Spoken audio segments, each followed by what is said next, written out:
Hi, I'm Chris. And I'm Jeremy.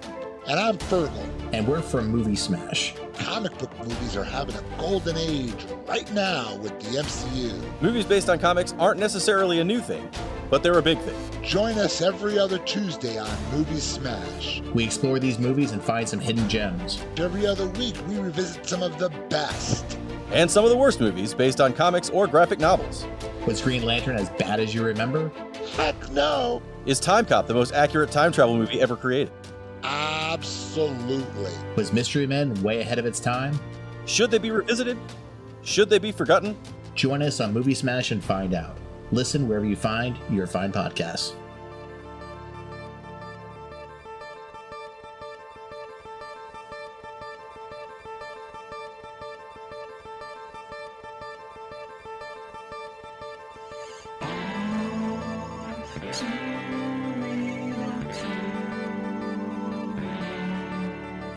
Okay, everybody, welcome to the latest episode of All Too Real 2. My name is Michael E. Cullen II, and with me, as always, is... Sesame. What the fuck is this movie, Encarta?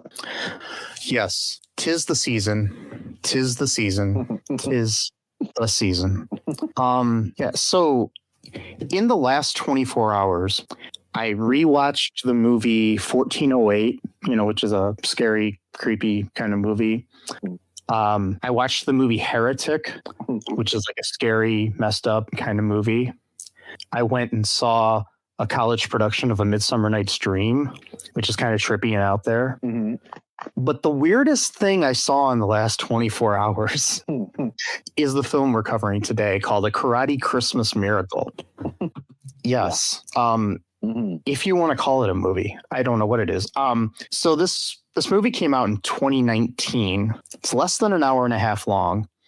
But somehow feels like 4 days long. It's one of those movies, where it just drags on. I had to put it on 1.25 speed at like around the 45-minute mark. So I'm like, I can't do this. Like, I need this movie to be over. I just can't. That's fine for me. Like, I can, like, if I do like 150, that's a little bit too fast for me. At 1.25, I can pretty much know what's going on, Yeah.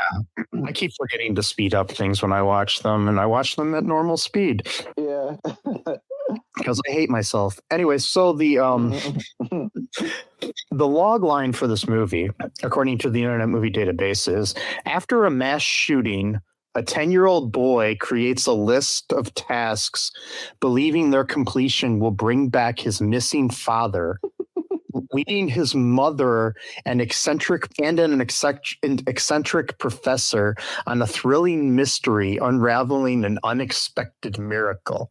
Yeah. Isn't that what this movie was about? I guess. I don't know. Like this like, it does not feel like a movie so much as the bunch of scenes that were filmed that were compiled into a movie, I guess, is the only thing I could call it. I mean, they were definitely scenes. They were definitely put to, maybe not film, maybe digital, but they were definitely put down on some media, visual media model to, make sure that we could all watch this great piece of art.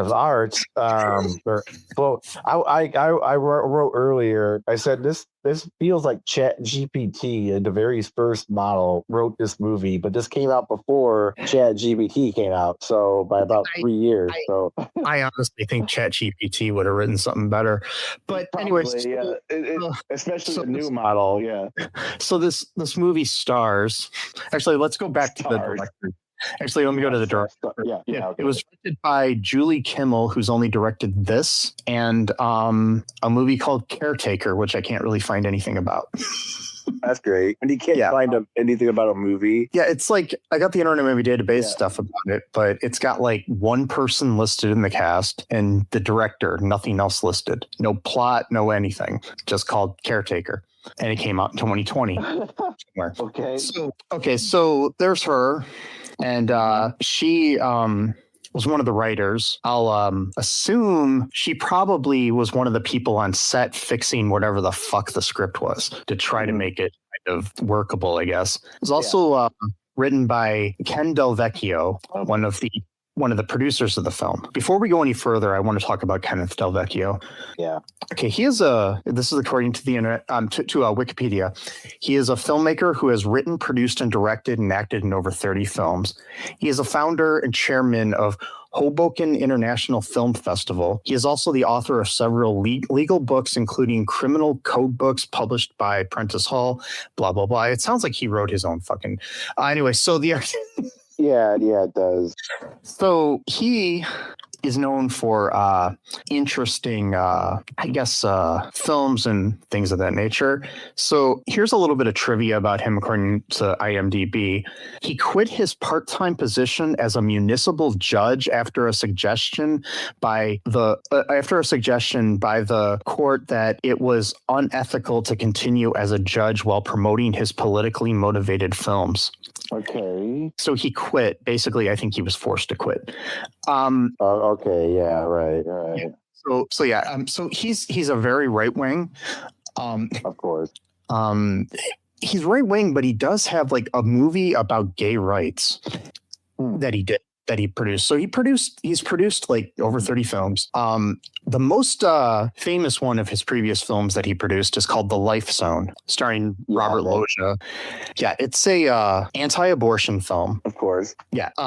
So it ends in a supernatural ending where you find out the whole thing was in purgatory or some bullshit. Okay. Then he wrote a sequel to it, which they made, called Cries of the Unborn. Oh my God, dude. Which basically retcons the whole supernatural ending and shows the whole thing from like a court proceeding point of view. So then he did a movie called An Affirmative Act, which is a pro-gay marriage film starring Charles Durning. It's about a lesbian. It is about a lesbian couple, one of whom pretends to be a man in order for the two to get married and receive equal benefits. Okay, so it's like almost reverse bosom buddies a little bit. But I was gonna say that maybe he's like libertarian. That's what it kind of sounds like. Maybe getting from it. He sounds very libertarian, and from other things I've read about him, it seems like that.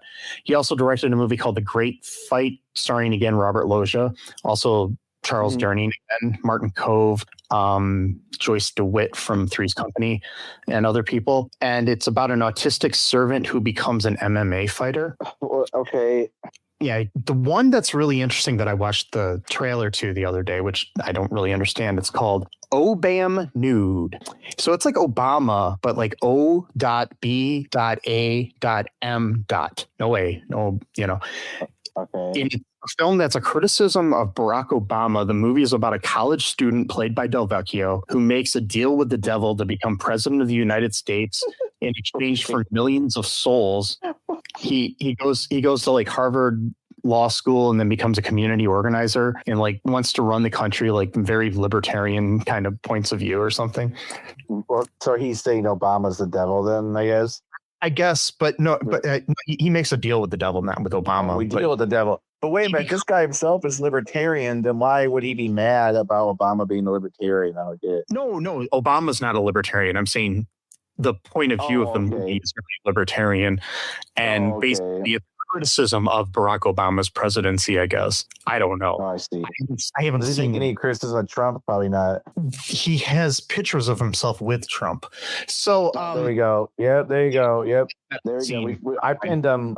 He's right-wing libertarian. Mm-hmm. Yep. Okay. Yeah, good to know. Yeah. The last movie that he produced was a movie we will probably be covering again this time next year called The Wrestling Christmas Miracle. Oh my God. Really? Yes. Is it? Please don't tell me it's the same actors. Not all. Some are in there, but it's my God. They're playing different. They're playing different characters and stuff. Okay. So, yeah, I saw the trailer for that one, and it looks actually more unhinged than this one. So, oh my God.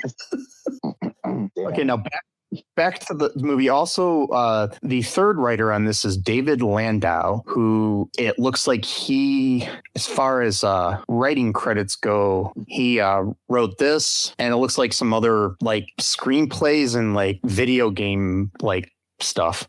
Like he probably wrote like cutscenes for video games or some other things. Oh, right. Okay. articles or some shit. It's like stab in the dark, video game writer, murder at Cafe Noir, video game writer. So yeah, it's stuff like that.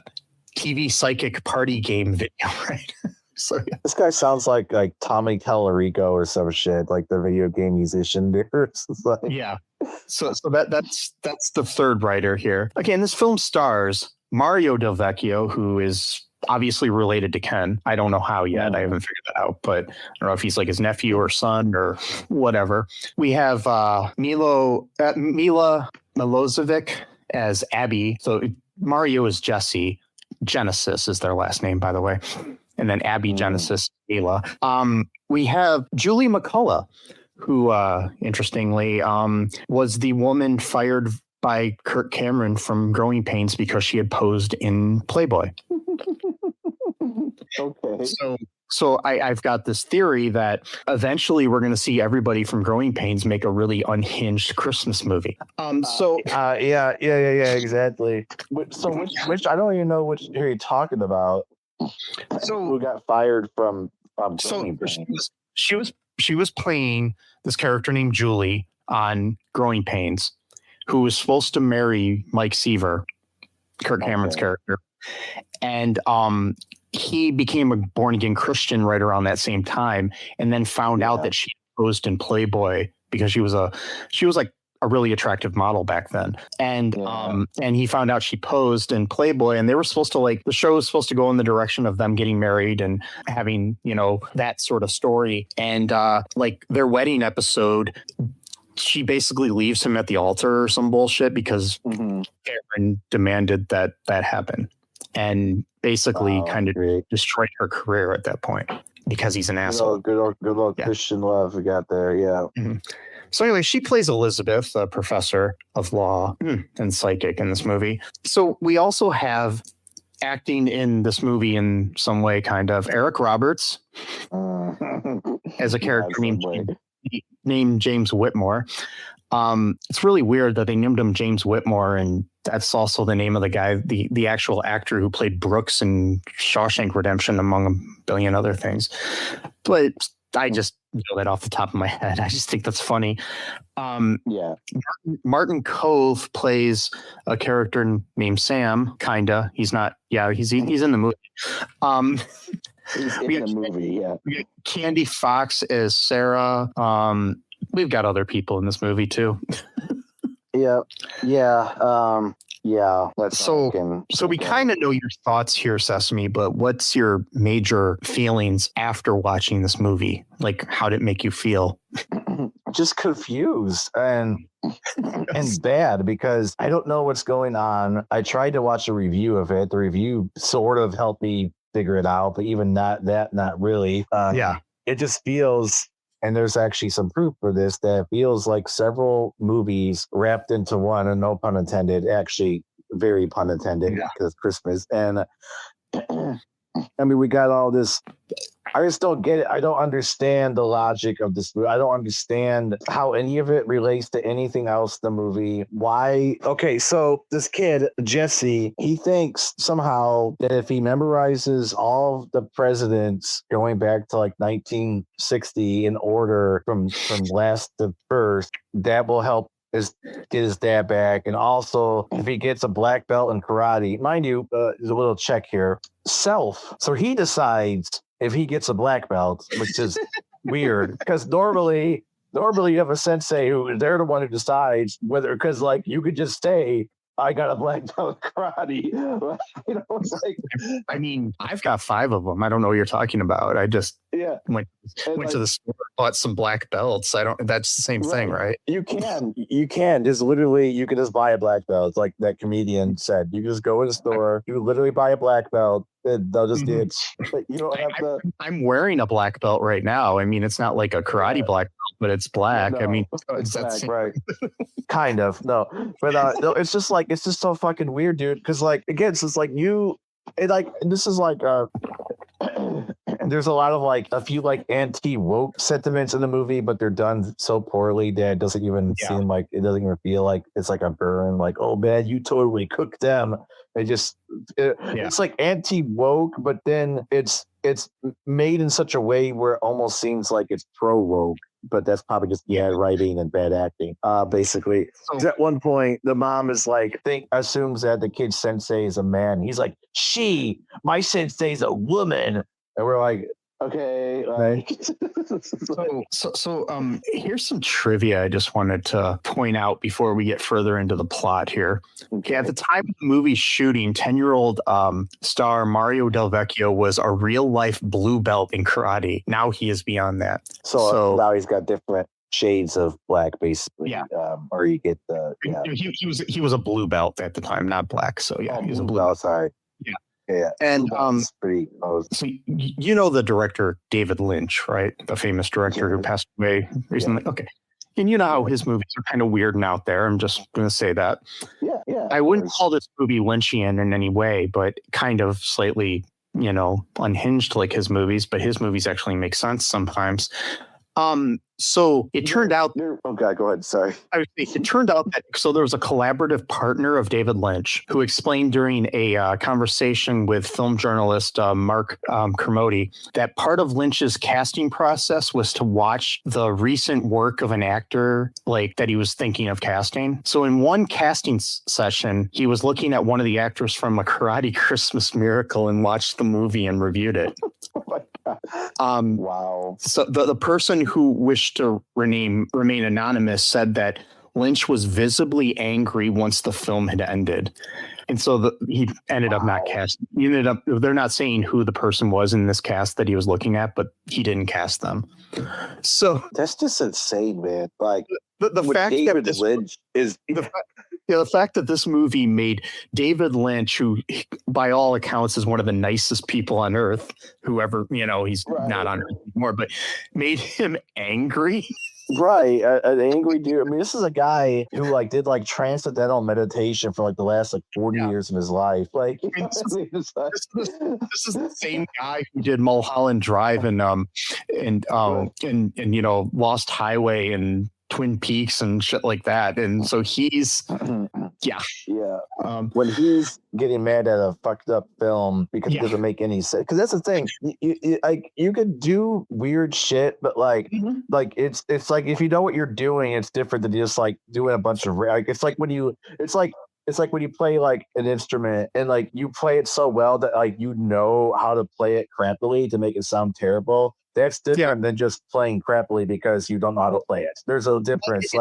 It's like the same thing that a good jazz musician knows how to play a song straight without doing the whole jazz with it, or a good artist knows how to draw a bowl of fruit that looks like a bowl of fruit, but they can also do some abstract shit too, because they learned the fundamentals of how to draw it realistically. Right.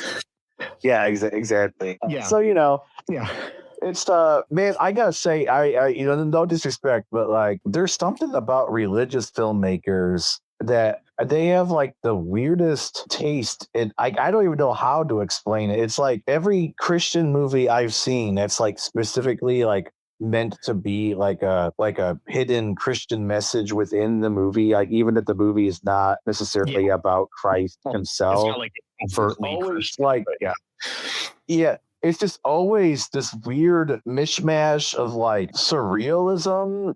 You almost feel like you just took in a delirium. Maybe you took a bunch of datura seeds and you're just having full on hallucinations. And it's why are they all? And I got a few theories knocking around. I'm not trying to get into it, but I do wonder if being super religious that's not just from Christianity, but I think it does something it puts a cap on your ability to be creative, but since you're so wrapped up into the religion thing, that pushes the limits to the point where you actually are able to make some kind of art, but it just turns out to be a fever dream, basically. Because I don't know how many Christian movies I have watched like this, probably a dozen or so, and they all share the same theme where it's someone is so deeply into their ideology where that alone is what is pushing them forward to go past their limitations, but in doing so, the end product is just what did I just watch kind of thing, where it's what is this movie even trying to say? I mean, a many movies. a good uplifting like story is something that's achievable, like something like Rudy or Right. you know, something like that, like where it's like, you know, it wasn't like he like Rudy all of a sudden became the next, you know, I don't know, Tom Brady or something, you know what I mean? It was like he played football in one game, you know, it wasn't something in one game. Yeah. So, yeah, something achievable for his size, because he's a small guy. But, even though that movie's full of shit, but still, I'm just saying that the story makes sense, you know, from a cinematic point of view. Yeah. Right. You know, it took 2 hours to get to that point, maybe 2 hours and some change to get to that point. Not an hour and 10 minutes of dialogue that makes no sense. Or like, yeah, the end of Rudy wasn't. He got to play that one play, and then by doing so, he saved the multiverse from Thanos snapping the finger or whatever. It's like, what? Like, you know what I mean? It's like, what are you talking about?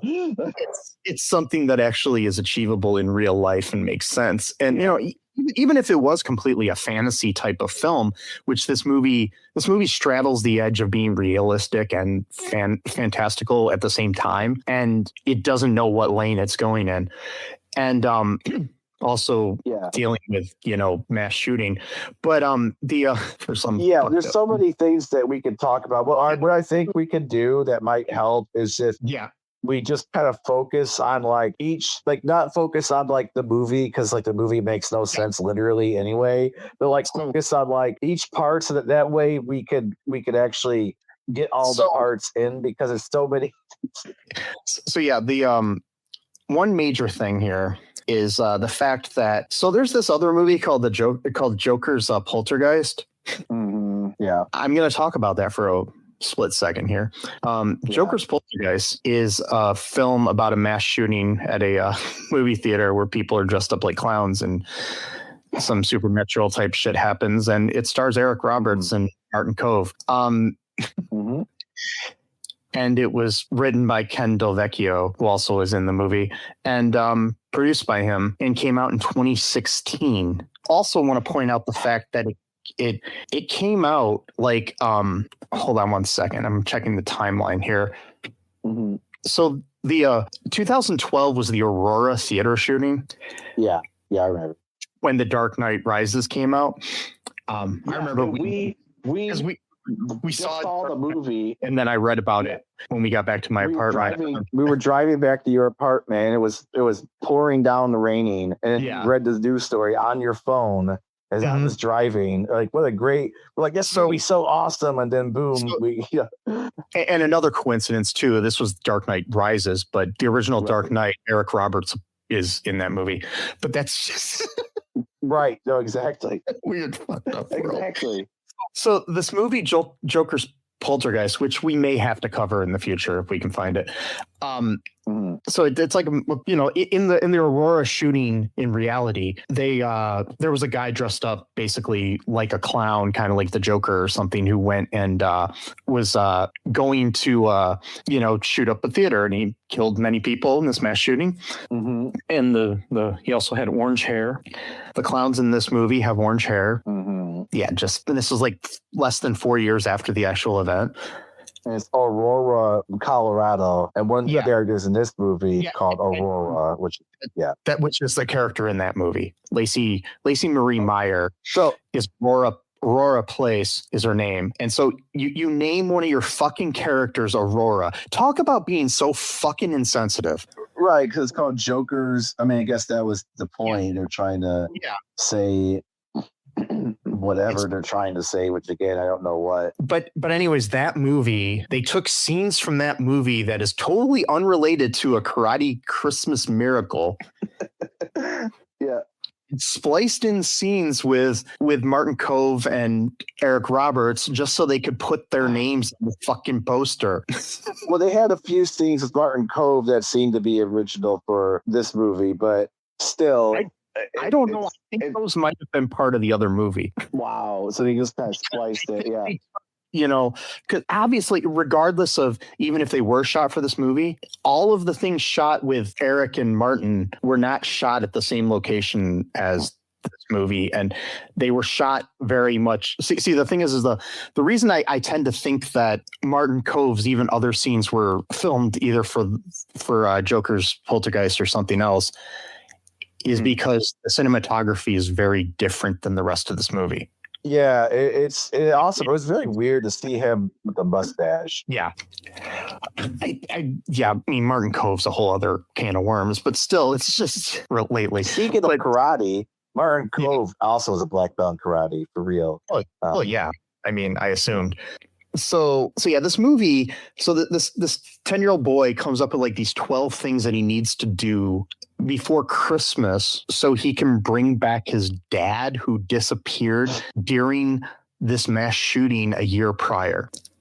Yeah. I have no fucking idea why. His name is Bob, the dad, who is played by Ken Del Vecchio. Of course, it's a vanity project. And I have no idea why he was at the theater, and I don't think the movie knows why he was at the theater. No, there is one little thing. There's something gonna give us speech. Yeah. There's something about gun rights or some bullshit. And which is weird because the argument he was trying to make, it seemed like, was almost like an anti-libertarian argument, even though he himself is libertarian, it seems like, where he was basically saying that, like, you know, even though it's constitutionally protected, you should like basically be careful about it and not just like, you know, assume to like just use it or whatever. This is obviously a weird argument because usually they're like, no, you should have guns. A baby should be born with a gun in their hand. Like that's kind of the normal argument. But like it's weird how like you need to tell me we're not born with guns in our hands, because I was. Well, I don't know. But yeah, there's like one weird shot scene where he's just like standing with a group of people and they're just like talking. Like I don't know what it's about. Like an impassioned speech or something like that. I'm like 90% sure that those shots were from the Joker's movie too.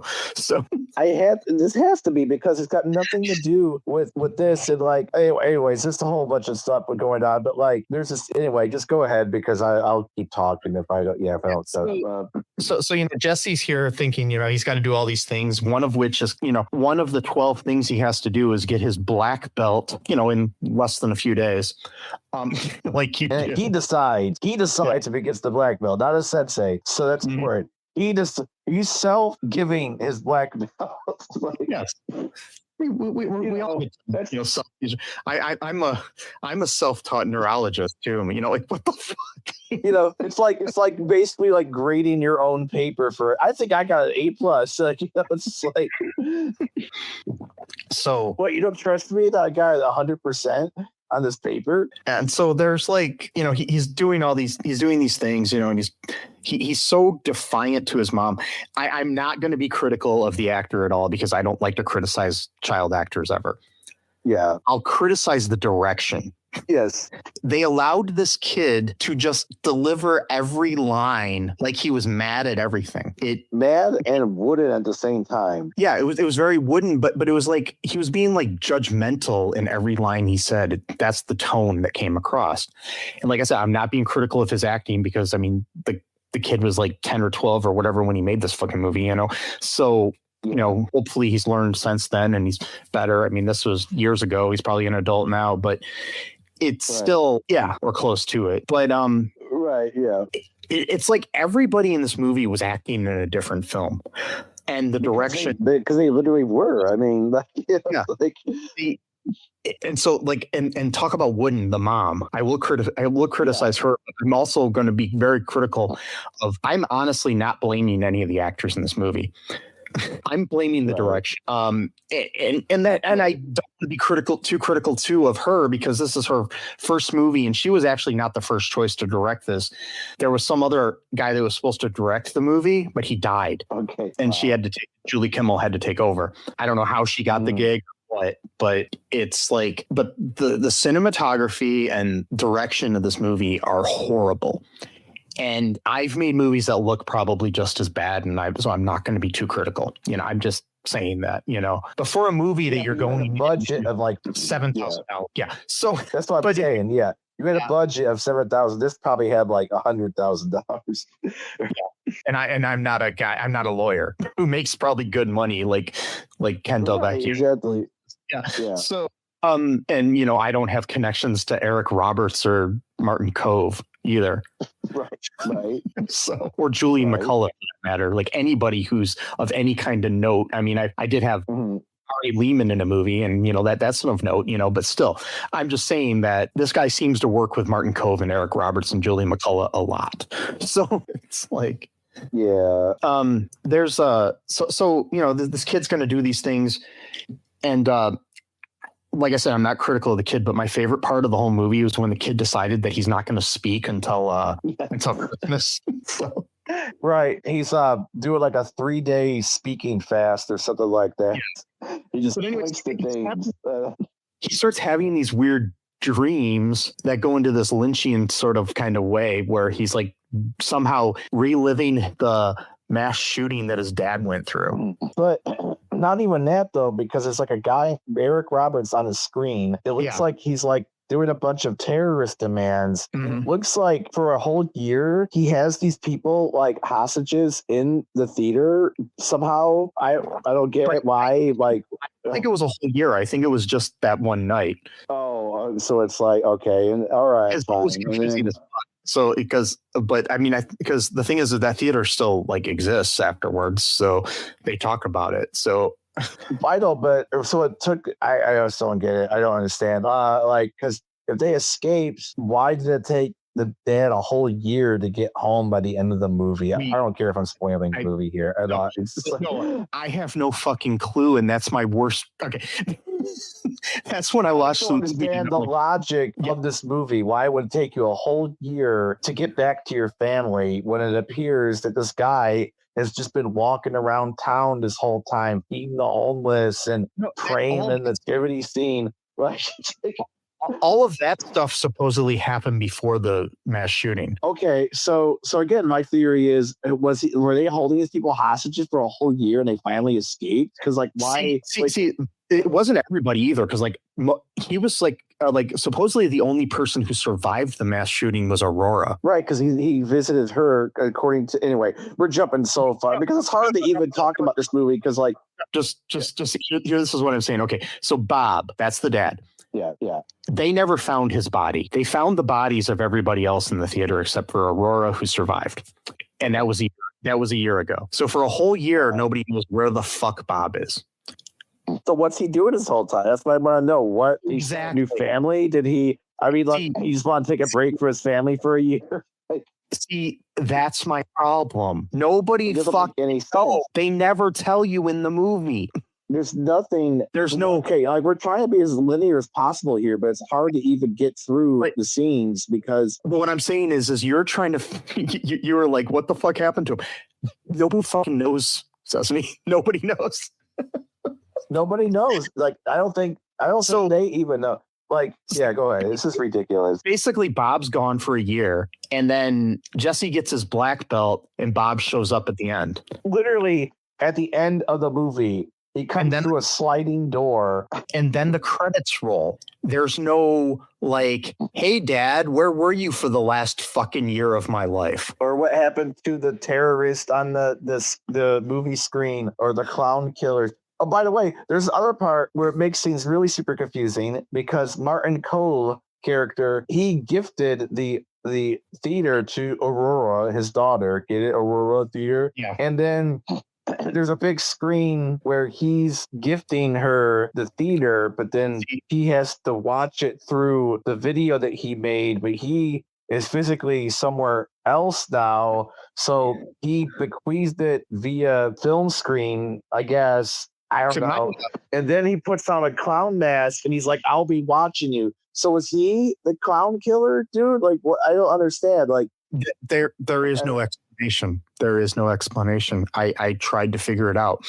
And like, I feel a little embarrassed for Martin Cove for even taking this role, to be honest. I'm like, why would you do this to yourself? But like I'm telling you, I really kind of need to see Joker's prophecy now, or Poltergeist. That might actually, because Poltergeist, that might actually make sense of some of this. I have a feeling that in that movie, even they shot Martin Cove and Eric Roberts somewhere other than where they shot the rest of the cast.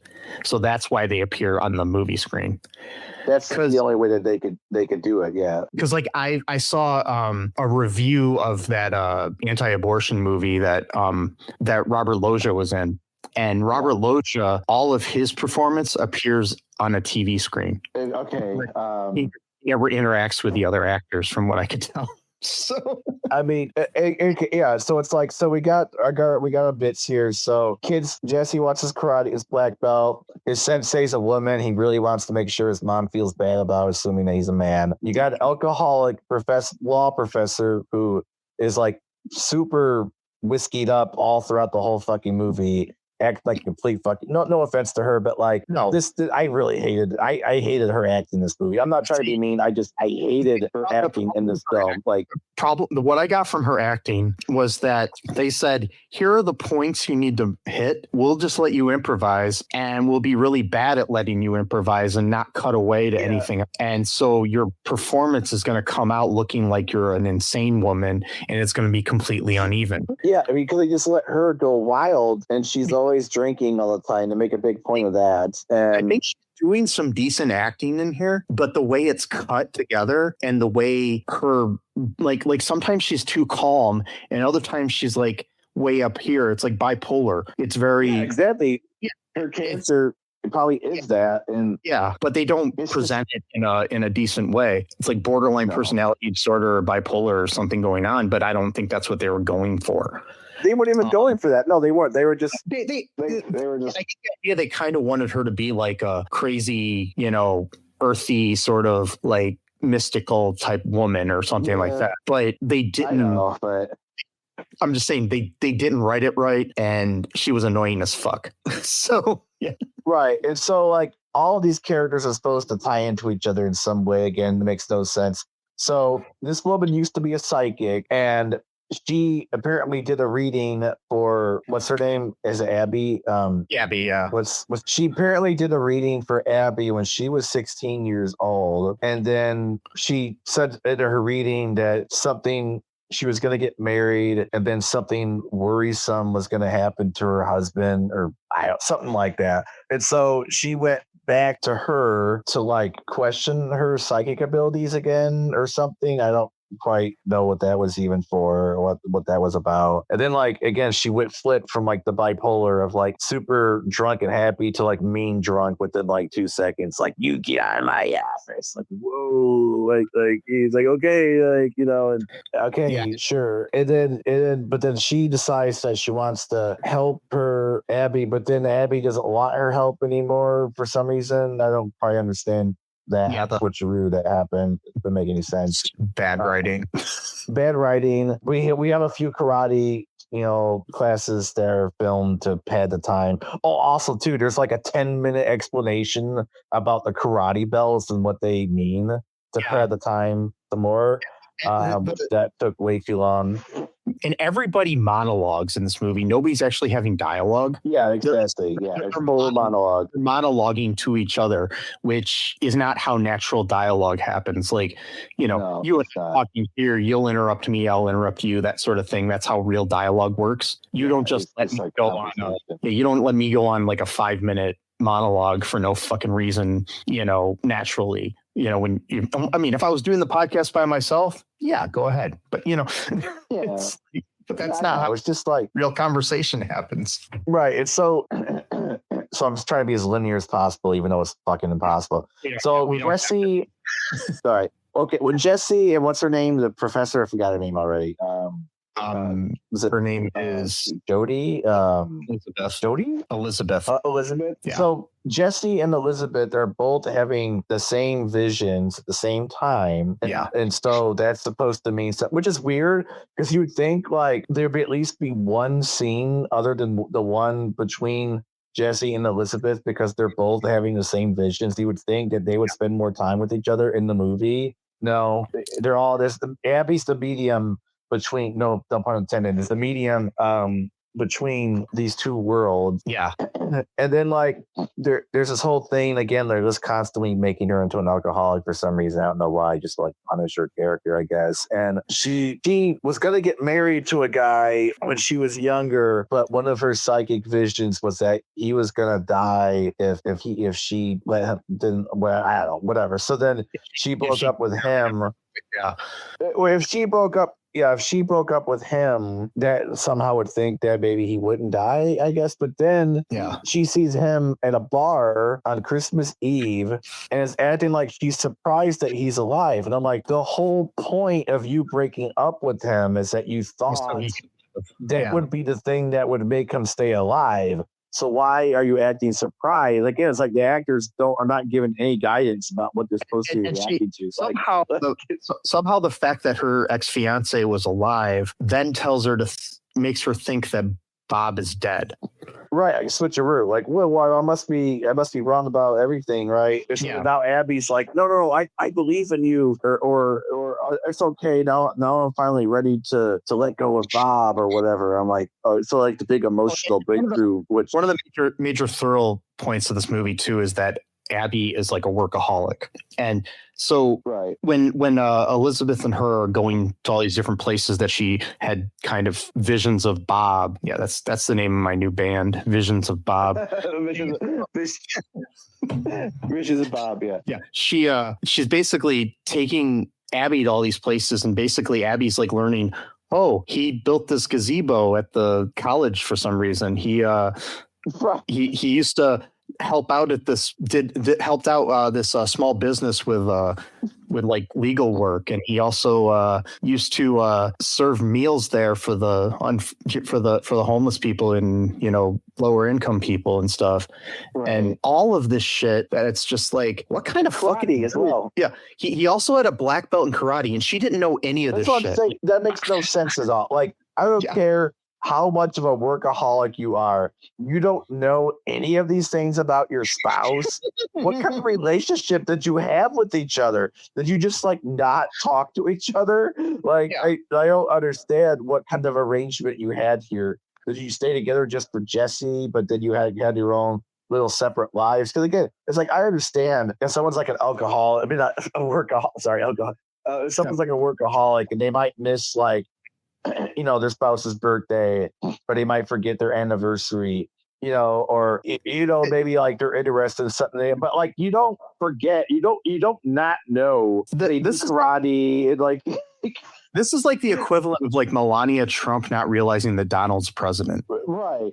You know what I mean? You don't not know that, things of that nature. Like, oh, my husband's a black belt in karate. I didn't know that. Or like, I mean, come on. Like, it's such a, why would they even write this? It's such a dumb thing to even write in the movie, because it literally makes no spouse is that. I know what they were going for, but the thing is I mean, it's one thing if you, it's one thing if you're like, oh, I'm not sure what kind of wine my spouse likes with this certain meal or something, but the other shit, it's like, what the fuck? It's like he designed a roller coaster, and he also was a pilot, and like occasionally he'd fly to Asia, and he was also a really successful stockbroker in his spare time, and he would do the Tokyo markets. And it's just like, what are you talking about? Like, he cured cancer.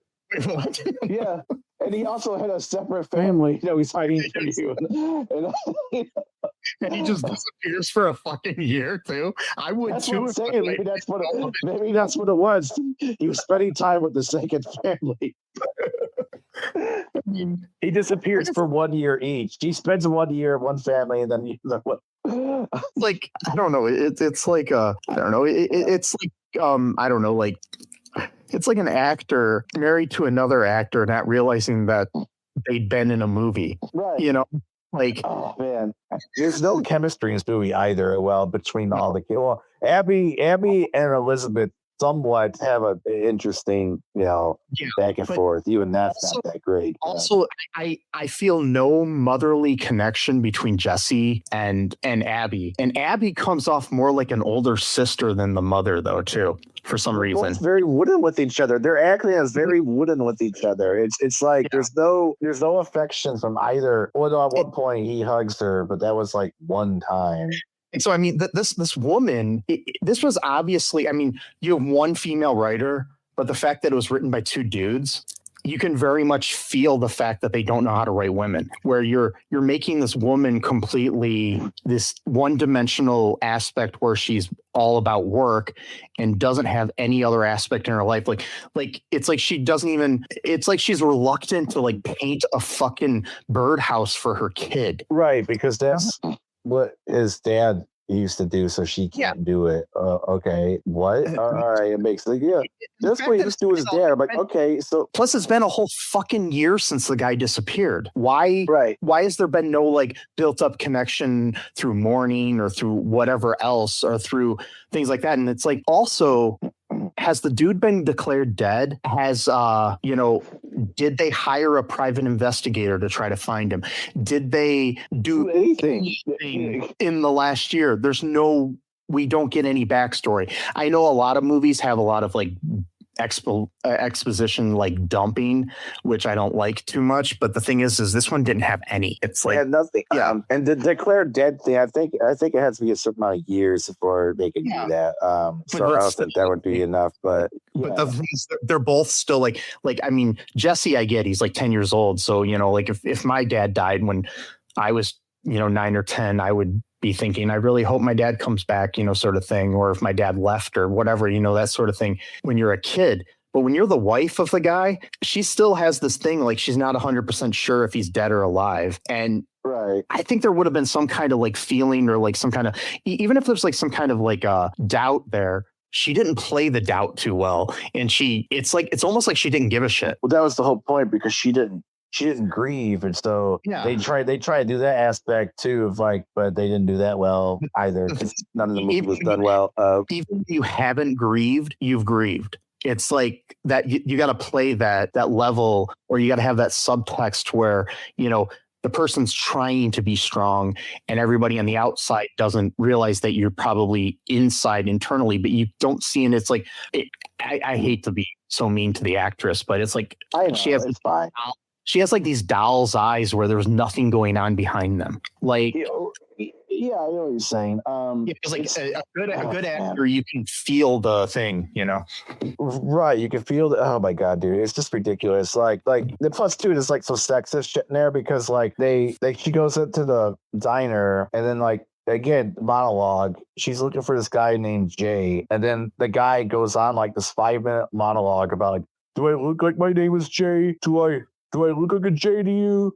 Like, I don't know. A J is a name. Like, why would your name not be J? Like, I don't understand.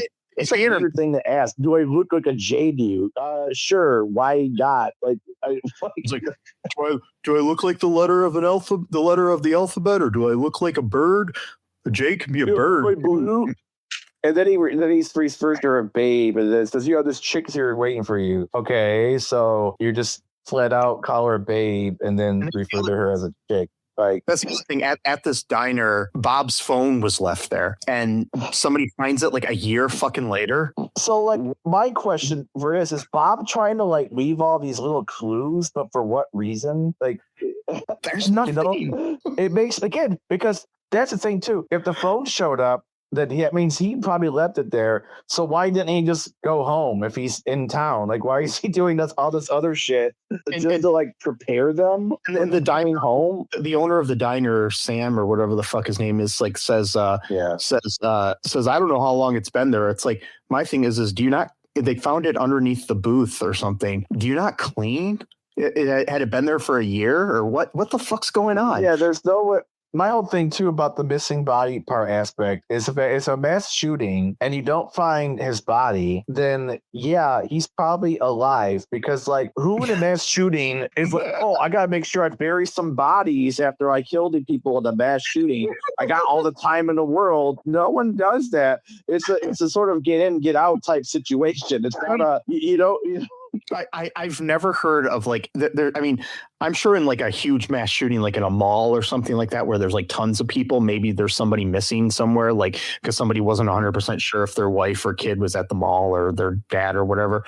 But in a small movie theater, how would a body just disappear and nobody questioned this? Doesn't make any sense. No, it literally makes zero sense at all. There had to have been cops looking for him or doing something, and it's like, I mean, what did he do? Did he have a gambling debt and just disappeared for a year to take care of it? That's what I'm saying. Maybe. Fuck. Was the shooting because he had we have no motivation? There's no motivation other than a weird terrorist threat, which wasn't really even a terrorist threat. It was Eric Roberts saying stuff like, this is a tool of power, and people are afraid of the movement, whatever move, I don't know what movement he's talking about, or people are always scared of what's new. What are you talking about? Just random, like what are you talking about? Like, what does this mean? It sounds like somebody with dementia in a nursing home just talking. You know, it's like, what the fuck? No, it literally does sound like that. Like, it's like they're afraid of this is a tool of power. It's like a spoon. He's like, the people are afraid of the movement. They don't appreciate the movement, and they're always afraid of what's new. So you got Martin Kove, which is like his roommate. He puts on the clown mask. Like, I'll be watching you. It's like, what are you talking about? Like, what is the movement? Is this some kind of like, you know, like organization, like, you know, like the KKK or like Antifa, or is it, you know, what is it, or is the movement some kind of dance move that you just saw once? You know, like, what the fuck are you talking about? The movement, yeah. It like Martin Kove is like, he's like, I give you this theater. It's like to my daughter. It's like really just like a nurse at the home. He's like, Aurora, I give you my theater. It's just like, what?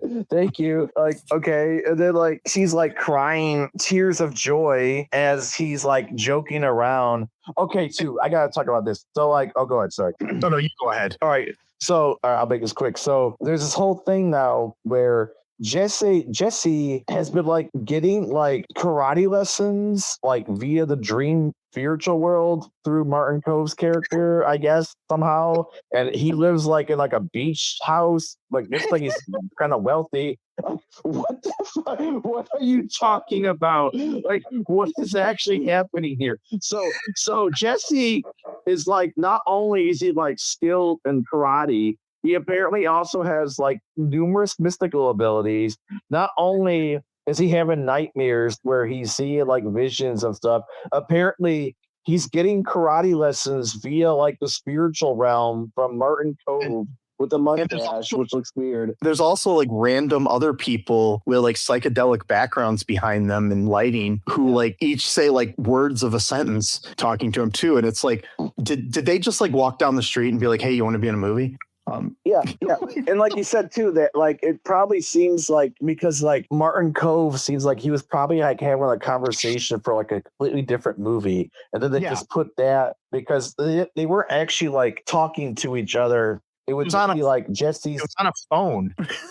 Yeah, like a phone conversation, but you weren't actually seeing them talk to each other. Like they would film Martin Kove's part of the conversation and then Jesse's, but they were never actually like. They probably it was probably a phone conversation in a different movie. Yeah, and took out the other dude or woman that he was talking to, and then just replaced it with Jesse. The other thing too is like when Martin Kove is. Yeah, when Martin Kove is giving Aurora the theater, they're talking about like it's her birthday and all this other stuff, and it's like he's talking. The way he's talking is like he's talking to several people, but you cut away, and the only person in the audience of the theater is Aurora. It's because he's giving her the theater, so she's the only one there. Come on, it's her birthday, and then he asks at one point for people to give her an applause because it's her birthday, and there's no or sing to her. No one's there. That's what I'm saying, because it's dementia. It's like, you know, like he's like Aurora is like the nurse is like giving them Jello. He's like, everyone give Aurora, everyone give her a hand of applause. I'm giving her my movie theater. Like, yay, thank you, good job. You did good today. You know, you have a movie theater. Yeah, you really do. You have a movie theater. Have a movie theater. That's so interesting. You have a movie theater. Yeah, and it's just so sad. Like at one point during his quote conversation with Jesse, he mentioned something like our creed. Right? You're talking about the band Creed, or you got like a belief system now that you share with Jesse via the non-physical realm, and it has something to do with karate. Which you get at, it's like, oh, Martin Kove karate. Like he's got to be in every karate movie. That's the only thing he could do. There's one point too where like I can't remember exactly the dialogue, but Martin Kove says something to him, and Jesse's like, "But I've never met you." Exactly. That's because he's so good at karate.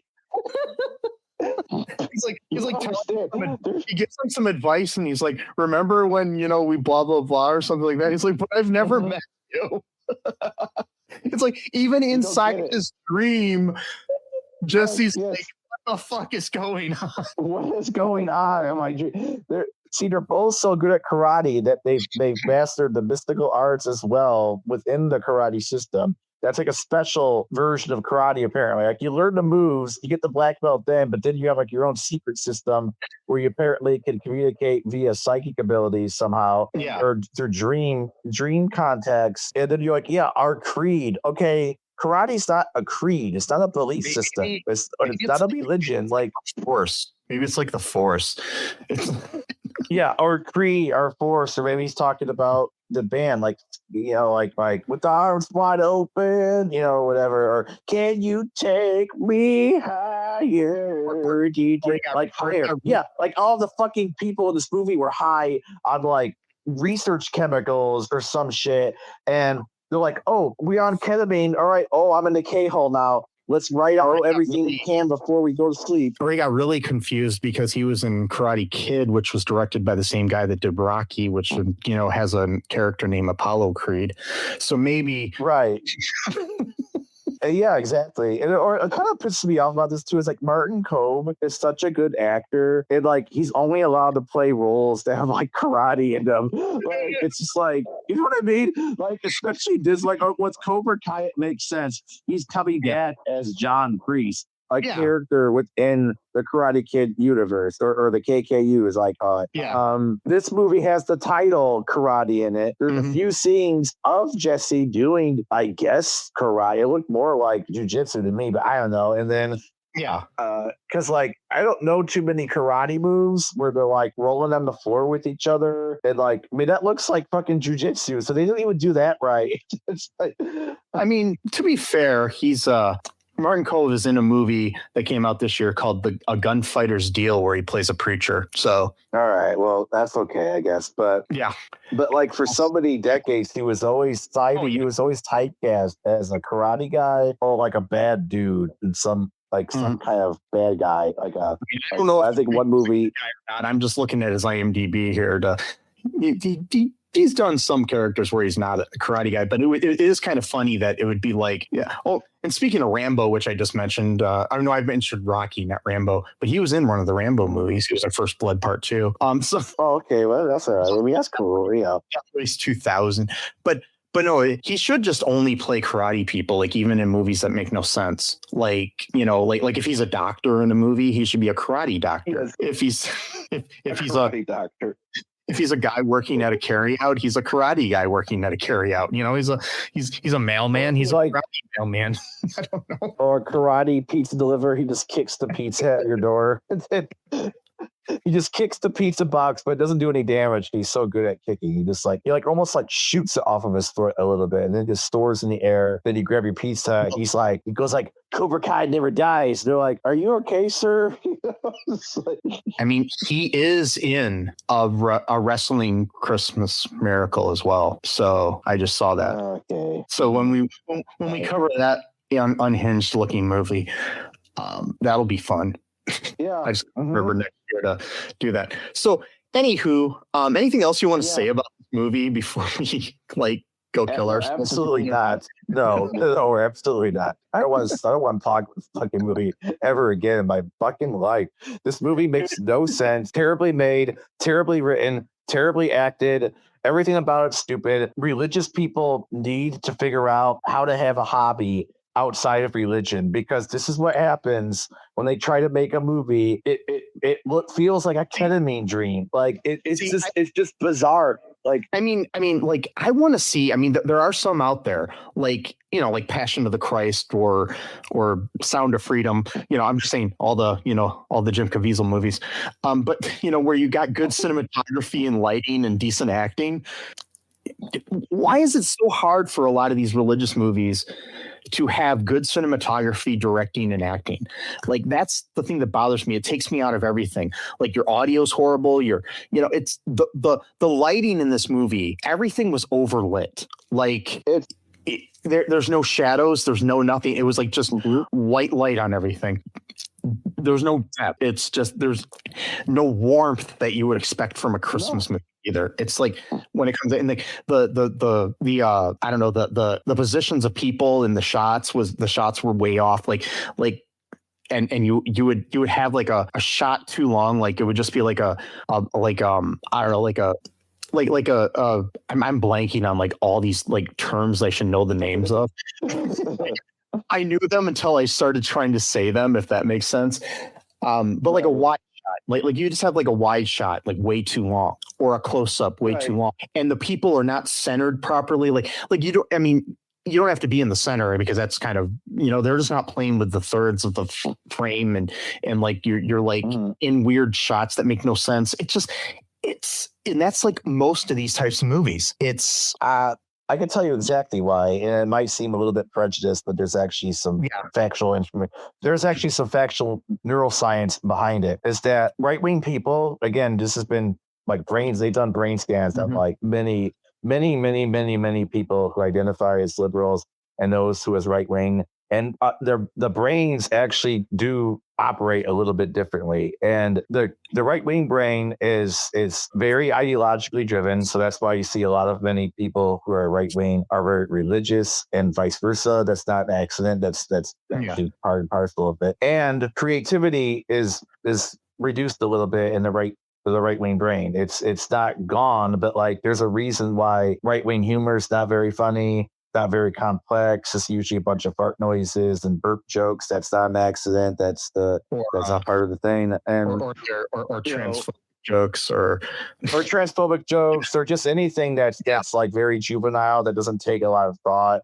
Or like Jim Brewer just making weird faces and that somehow passes off as comedy. That's that kind of stuff. You don't really see that in liberal comedy too much because it requires thought, writing things down, context, somewhat, complexity, somewhat like that. And so there's a difference. And so a lot of these people who are super religious, they're trying to do something that they're just not capable. I know it sounds mean, but that's what it is. They want, it's like part of them wants to do the thing. They have an idea of what they kind of want to do, but they just don't know how to execute it. But they got so much religious fervor that the confidence that their ideology gives them is like what propels them forward to basically bumble forward into doing the thing badly that they think that they're actually doing. That's just my opinion, but it's based on like a lot of actual neuroscience behind it.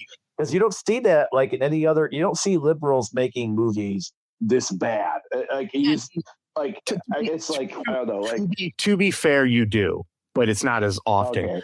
Like what I'm saying is most religious movies are bad. It's just there's something. I mean, but the thing is they can be so good. Like I'm not saying that I necessarily difference though. The thing is, I wouldn't have to agree with what they're saying or anything like that. But there are so many things you could do. Just hire somebody that knows how to light a scene. Hire somebody that knows how to act. It's like there's so many things you can do to fix the things. And like I said, there are some out there that are good. And the same thing, there are liberal movies that are bad.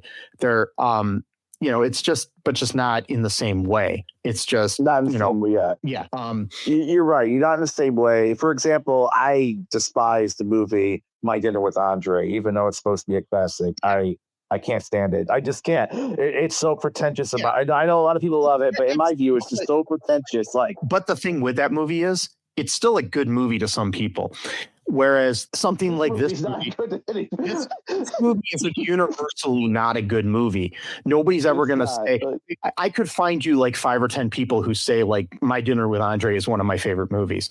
I doubt I could find anybody that says that this is one of their favorite movies. So yeah, it's probably not even the actors in the movie or the writers. But like, again, I wanted to make a point because I didn't want to sound too prejudiced. So what you said about some religious movies can be good. Yes, I should have made a caveat. If the movie is actually about the religion or about Christ, they can be good. But when they try to get into symbolism, it's messed up. It's terrible. Like they can't do it. They're like, oh, the karate kid here, no pun intended, he's supposed to be like young Christ, but then his dad's like older Christ, and so it's even in the black belt is like somehow supposed to in the clown mask, and then the weird terrorist video, and there are some that are good, like that are kind of symbolic too, but it's just like, but where they don't like bop you over the head with the religion, and this movie doesn't bop you over the head with it at all. And but not in a good example. Yeah, go ahead. Sorry. But there are some movies that are done in a decent way that I might not even agree with the plot. I might think the writing's kind of bad, but at least they look good. That's where I that's good. Yeah. And I can give an example of this that's on the cheese factor a little bit, and is The Reconciler. Okay, The Reconciler is a weird, very bizarre movie, and it's in that vein of like a Christian guy making it, and it's symbolic, but like that movie was actually watchable. I had to put it on 1.25 speed. I had to break it off into 4 viewing sessions. Like it. It didn't have necessarily all the greatest cinematography on it, but it was better looking than this, and it was a lot. It was shot a lot better, and the acting was written better. And it was written better. Speaking of which, pretty soon, probably after the first of the year, we will be having the director of that movie and the writer of that movie back on our podcast. I've talked to them recently because they got a new movie coming out soon. So, and they wanted to know if they could be on, and I said, sure, why not? So that movie is actually somewhat decent in my opinion, and I actually did watch it twice before. I would not be able to watch this movie twice. No way. You couldn't pay me to watch this again. So yeah. Anyways, I think we've said all we need to say about it. So we're venturing off into talking about other movies. So it's like we're talking about better movies to like salad cleanser.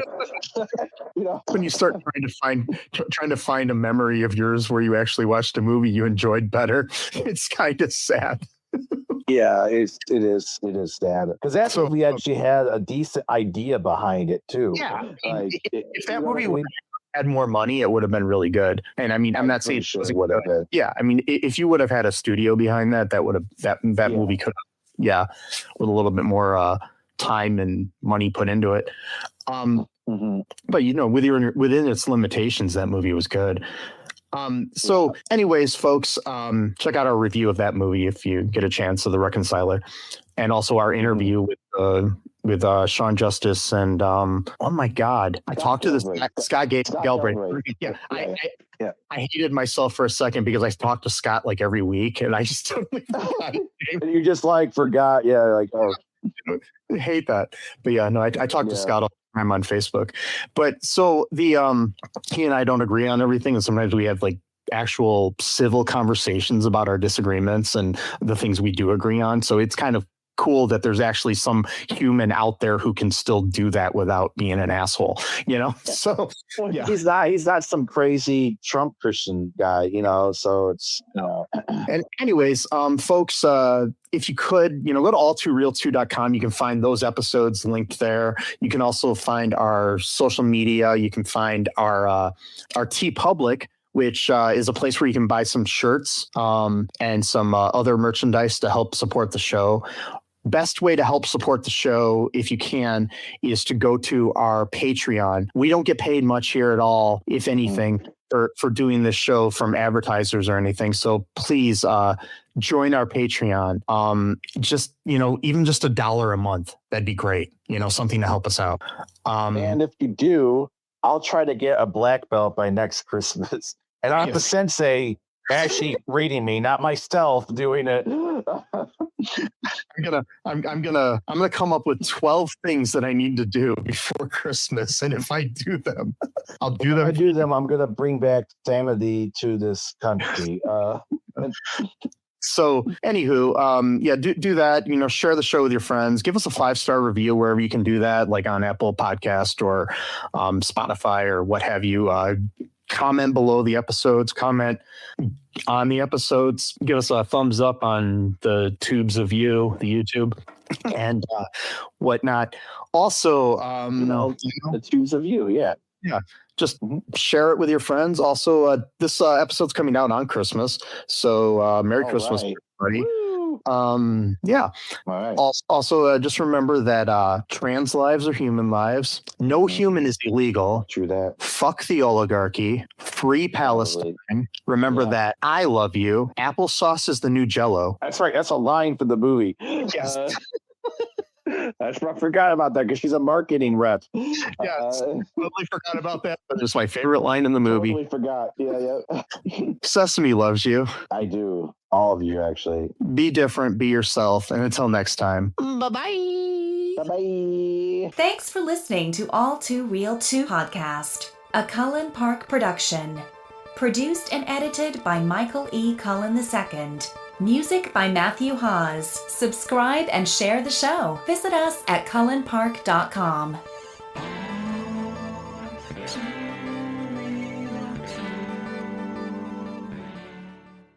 Hey, Ryan Reynolds here for Mint Mobile. You know, one of the perks about having 4 kids that you know about is actually getting a direct line to the big man up north. And this year, he wants you to know the best gift that you can give someone is the gift of Mint Mobile's unlimited wireless for $15 a month. Now, you don't even need to wrap it. Give it a try at mintmobile.com/switch.